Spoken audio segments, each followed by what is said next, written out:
tous les cocktails qu'elle vous permet de réaliser. Kahlua, tout est possible. La fin du monde est à 7 heures!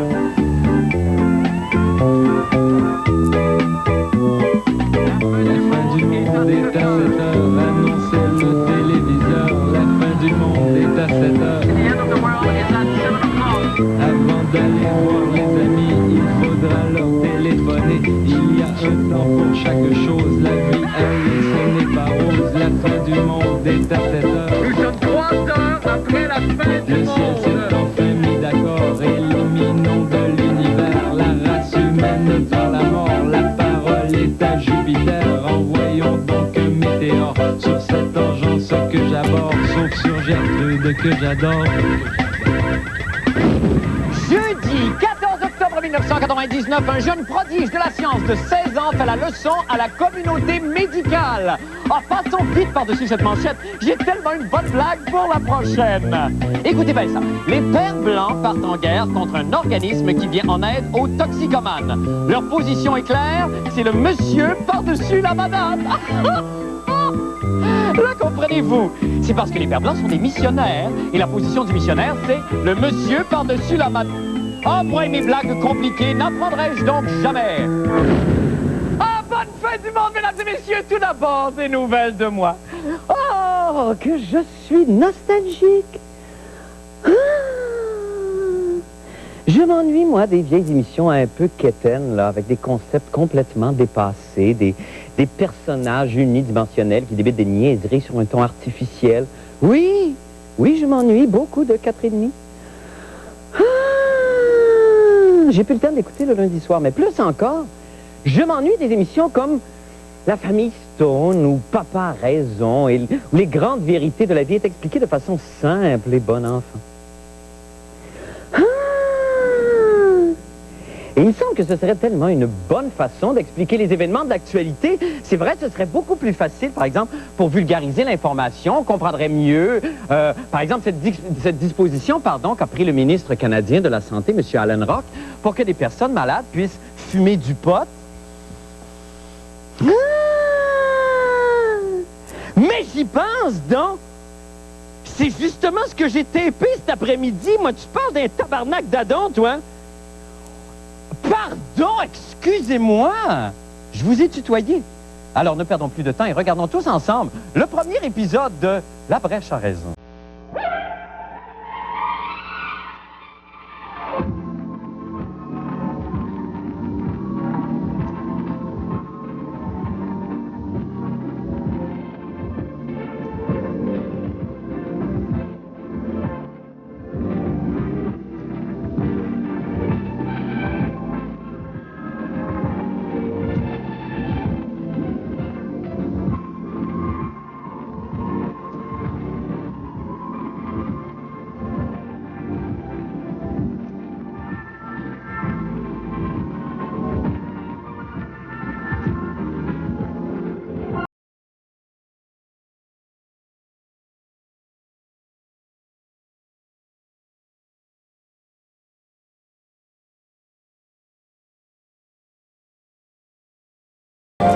Bonsoir, Margaret.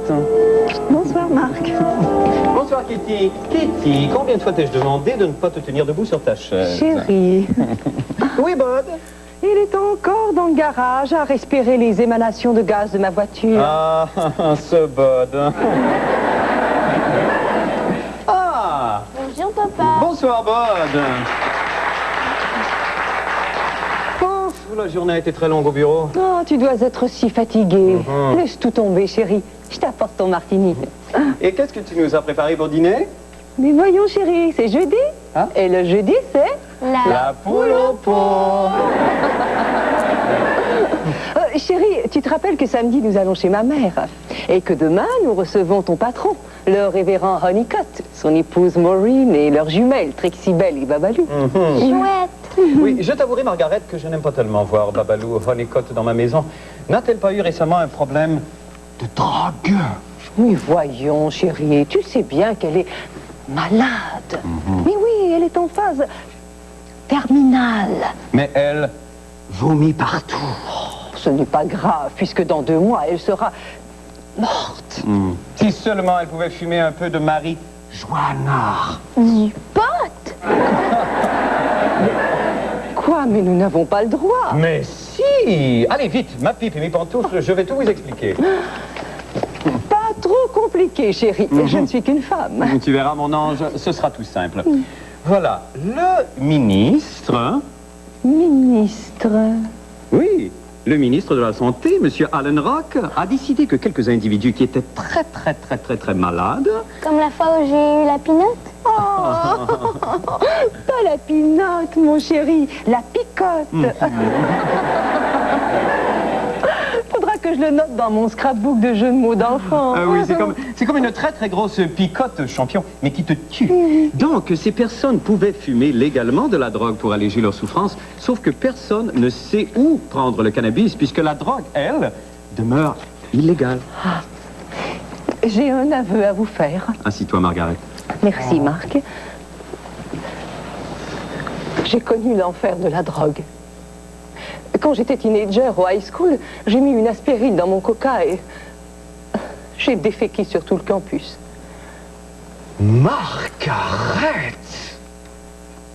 Bien, là-dessus, allons nous coucher. Oh, mais tu oublies quelque chose? Et quoi donc? La poule au pot.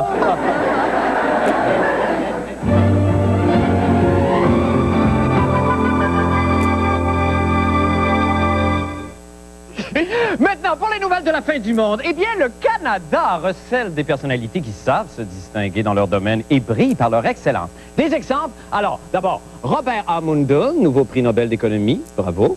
Nathalie Gascon et Jean-François Plante, les champions du fromage. Et enfin, David Laflamme, là, ce jeune prodige de 16 ans qui dame le pion à ses aînés grâce à ses recherches sur les antioxydants des neurones du cerveau humain. Bon. Personnellement, je les déteste tous. Mais là, n'y voyez aucune amertume, car moi-même, j'excelle dans un domaine qui m'est propre. Lequel? Ben voyons! J'y arrive, là? J'y vais, là! N'avez-vous jamais entendu parler de mes fameuses sculptures de personnages historiques en ballonné? Qui n'a pas vu, par exemple, mon Maurice Duplessis?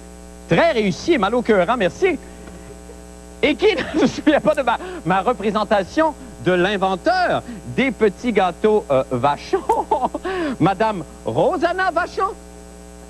Fait que moi, là, cette petite bolle de David Laflamme de 16 ans ne m'impressionne pas, mais alors là, pas du tout. Sait-il seulement, comme moi, fabriquer un Alexandre Graham Bell en ballonné? Non, hein?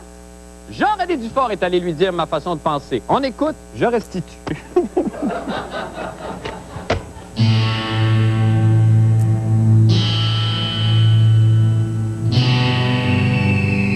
Là, ça va faire. Ça fait 2 jours que j'entends parler du petit bolé David Laflamme, un soi-disant génie des expos-sciences qui a même fait la une du Devoir d'hier. Il joue dans mon corps et de sable.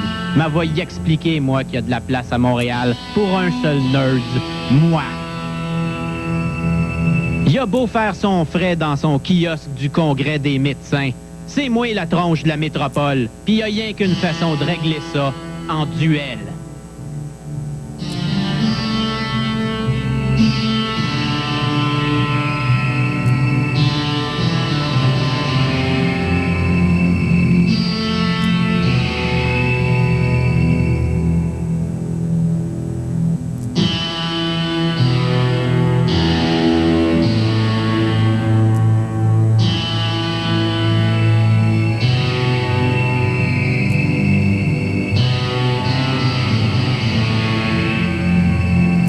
Et j'ai rencontré du monde. Mère Teresa, Albert Schweitzer, le docteur Bernard en Afrique du Sud. J'ai assisté à une opération cardiaque en Afrique du Sud. Et puis, mais comme le jeune homme hier, là, je n'ai jamais vu.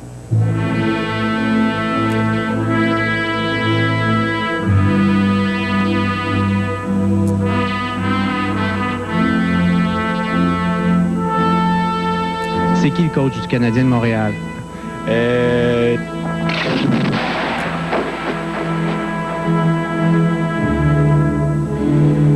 Hey, bordel, Jacques Demers. L'assurance Alliance.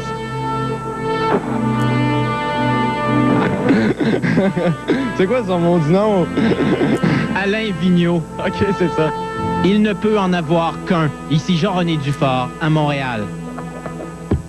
Jean-René, bonsoir! Non, mais... Bon, ben là, vous êtes rassuré, en tout cas. Oui. Sur un point, vous avez au moins une grande avance. Mais tu sais, là, oui. c'est ça qui arrive avec les génies. Généralement, ils sont génies et dans un domaine très pointu et sont totalement dysfonctionnels dans le reste. Ouais. Et regarde, tu vois, comment... Ce qui est quand même pas votre cas, vous. Non, parce que La moi, fureur, la fin du monde, je veux dire, vous rayonnez partout. non, mais je connais le coach du Canadien de Absolument. Montréal, ainsi que le fonctionnement des neurones. Oui, absolument. Ça, vous êtes ailleurs. Il veut être... C'est le journaliste scientifique qui vise ce jeune David. Et pourtant, ce n'est pas un rat de bibliothèque. C'est quand même quelqu'un qui dit sortir les fins de semaine, avoir une vie sociale. C'est ça, franchement, qui est écœurant dans tout ça. C'est quand même un excellent vulgarisateur. D'ailleurs, Ouais. il m'a appris quelque chose que je trouve extrêmement épeurant. J'aimerais ça t'en parler. Ah, Ça a certainement, l'air Jean-René. qu'on perd 100 000 neurones par jour après 30 ans. C'est vrai, ça.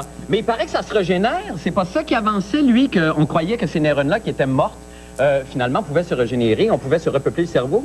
Non, on peut pas on peut stopper. Ah, on peut stopper, d'accord. Ouais, mais on peut pas- Est-ce que c'est vraiment, très rapidement, est-ce que c'est vraiment une grande découverte ou c'est parce que c'est son âge qui fait que la découverte et le personnage rayonne autant que ça devient une coqueluche de D'être rendu à un tel niveau scientifique à 16 ans, Oui. faut qu'il ait fait son bac tout seul chez lui Ok. en lisant ses livres, donc c'est quand même déjà très bien. C'est déjà très bien. Ouais. Ben bravo Jean-René, vous sentez-vous pas menacé? Alain Il y aura Vigneault. tout ça. Alain Vigneault, merci Jean-René. Nous allons faire une petite pause et nous revenons avec d'autres nouvelles. Restez avec nous.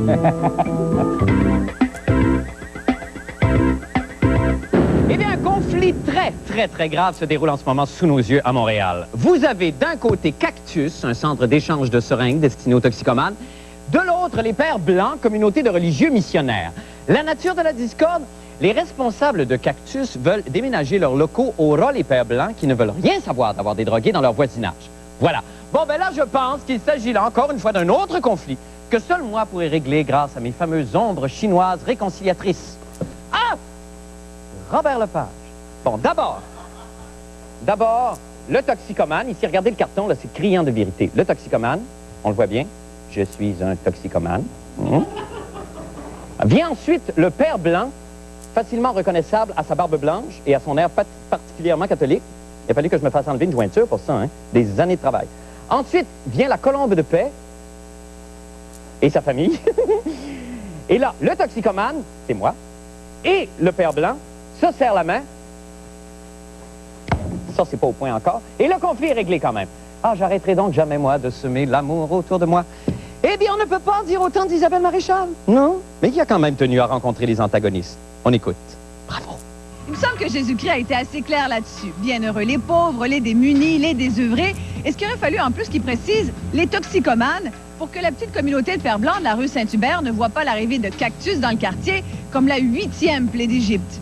C'est ce que la fin du monde est allée leur demander. Dorime, interimo ad appare dorime.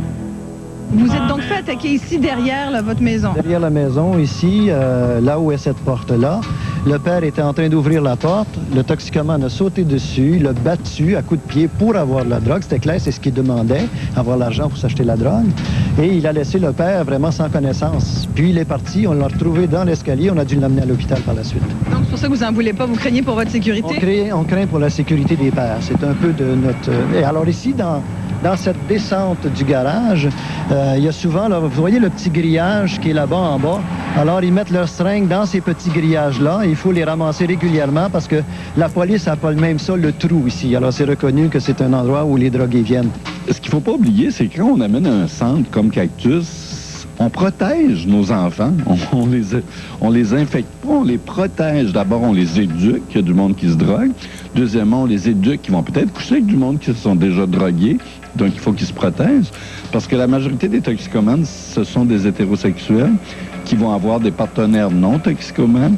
Et la prochaine épidémie risque, à mon avis, de toucher les hétérosexuels non toxicomanes. Dorime, interimo ad appare dorime. Madame, dans notre cours, on en a déjà beaucoup. Et comme j'ai dit tantôt, si on n'avait rien dans... Vous savez, on ne reste pas à Westmount, là, nous autres, ici. On est sur la rue Saint-Hubert. Notre lutte ne se fait pas ni contre les junkies, ni contre les démunis, ni contre Cactus, ni contre Projet Méthadone. Notre lutte se fait contre les décideurs, contre les magouilleurs qui ont magouillé pour amener Cactus ici.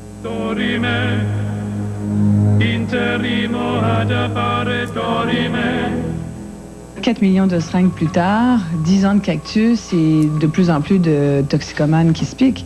Oui. Ça, je pense qu'il faut le voir pas par rapport à Cactus, mais il faut le voir par rapport à un problème de société. Je veux dire, c'est sûr que la drogue, elle est disponible, peu chère, et que, bon, ben, la police, elle fait son maximum pour essayer d'arrêter, pour essayer de contrôler, pour essayer de... Bon. Mais je pense que c'est une guerre perdue.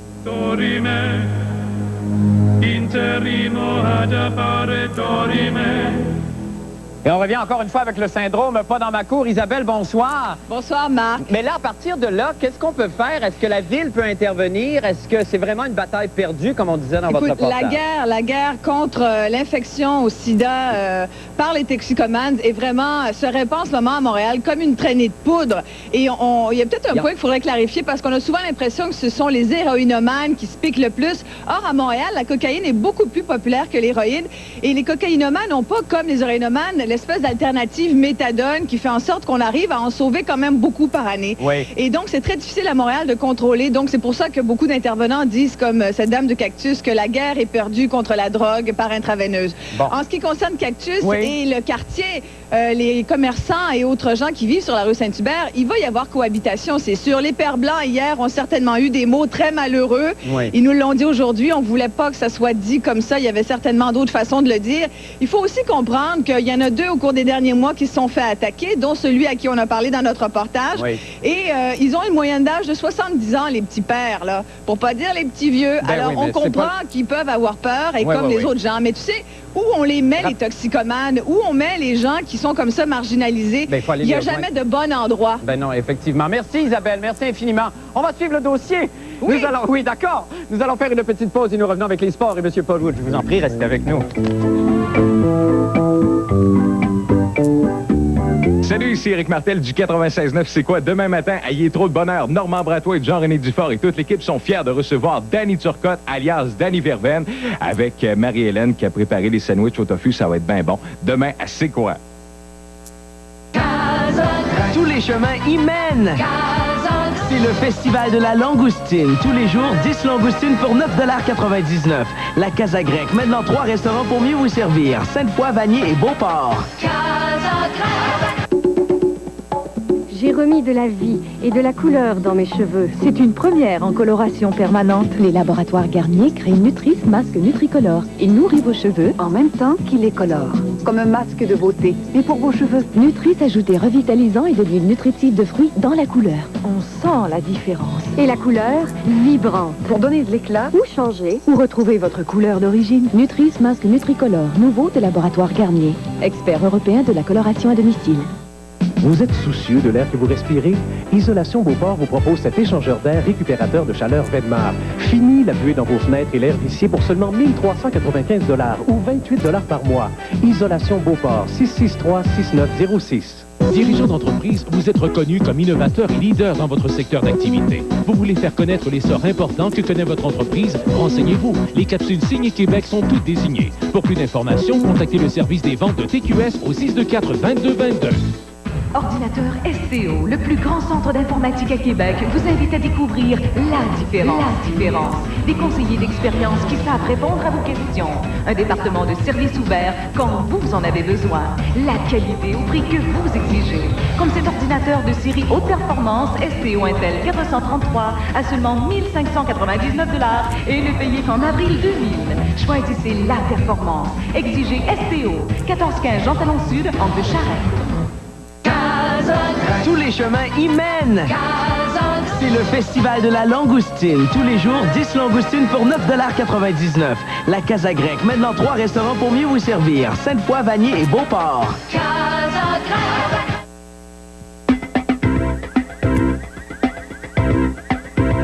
Plongeons maintenant dans le merveilleux monde du sport avec notre ami Paul Wood. Paul, bonsoir. Bonsoir, Marc. Ah, quel match qui vient de se terminer sur TQS. C'était le premier match de la saison à TQS, le Canadien qui affrontait les Flyers à Philadelphie.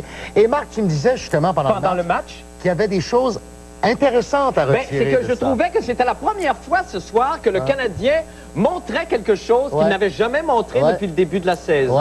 Ouais.